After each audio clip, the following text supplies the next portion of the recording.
Good morning. Today is the 22nd of April, 2019. I just haven't even slept yet, but today is the anniversary of my friend John. John passed away 22nd April 2002. He was murdered by Kimberly, his girlfriend. So I have never had a time to sit down on any year on the 22nd of April to think about my very good friend whom I lost to Kimberly. Um, John was very good friends. We worked together everywhere we've been. It was always us, the two of us back in the UK. So this particular day, it was on the 21st of April, nighttime. I remember I picked him up and we went out. And we've been going places, all kind of places, the pubs, the clubs, the pool shot areas, everywhere. Sometimes we get on the train and we just start catching jokes over nothing, laughing over things together. I mean, we'll go from one stop to another just like that without a particular place to go. So when we got to evening time, we dropped off the train and I took the car.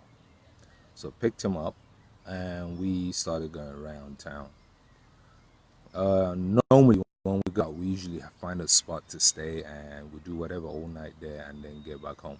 But this particular night on the 21st of April 2002, John and I was in the car just driving places to places. We stop and sit in the car, talk about things, crack jokes, and then we drive off to the next spot.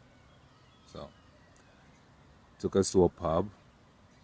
Apparently that night was a karaoke night. So usually they put your name and they put your name on the list if you are going to be chosen to be called out for the next karaoke. But I'm never interested in that because mostly I just shoot the pool. So the next thing I heard my name on the mic and I looked and John was laughing because he must have cracked a joke. Got this girl to come up and do uh, Puff Daddy's I'll Be Missing You, a song with Fred Evans, that one. So I was pissed off, but joke pissed off, not like really pissed off. So I went over to the stage, got the mic. This blonde girl was on my side, and we did it. And then the next, everyone was going, "Oh, you can rap very well. Oh, this went well." And John comes out and tells me this.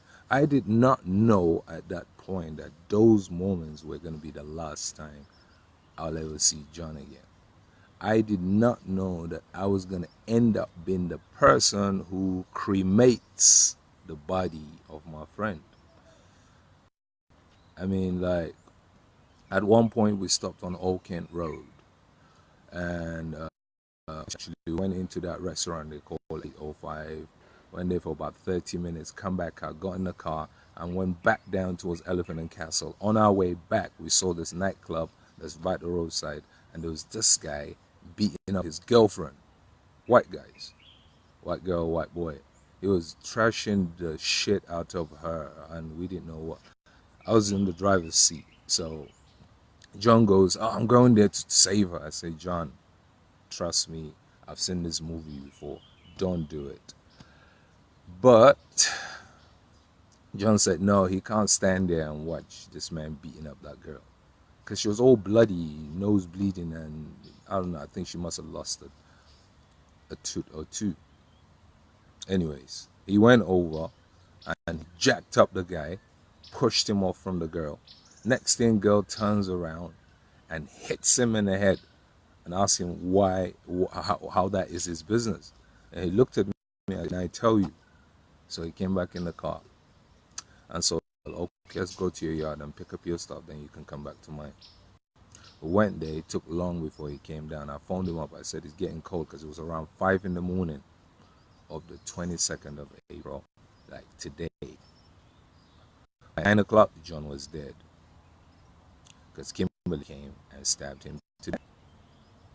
Now, years later, she's free. Nothing happened. And to bury him, the government told us that 30 years from that year, they might decide to use that place for a council. How are they going to dig up the grave? So the only option is to cremate. So I burned my friend. I poured him up in the River Thames. I poured his ashes in the River Thames. And if I did that, I I remember my friend. We had a very good time together. We did all kinds of stuff together. He's gone now. The girl's free, nothing happened. Obviously, there's injustice in the world, but that's not why I'm doing this. I'm just doing this to remember my friend. And also to think that if I can cremate my friend and not feel nothing apart from the pain of the loss, and death is only a transition.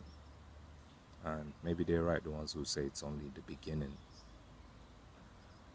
And that's just it. Time waits for no one. I know that. When I look at the world, I see a planet full of chaos. People are oblivious of reality.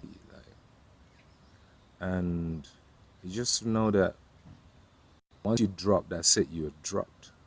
Nothing is coming back. You don't know where you're going to be. The ones who you left over here will just do their crying, fronting like they miss you, and then it's over. But once you know that it's only a transition, then you know you ain't got to worry about nothing. I don't. I don't at all. Death is only the beginning.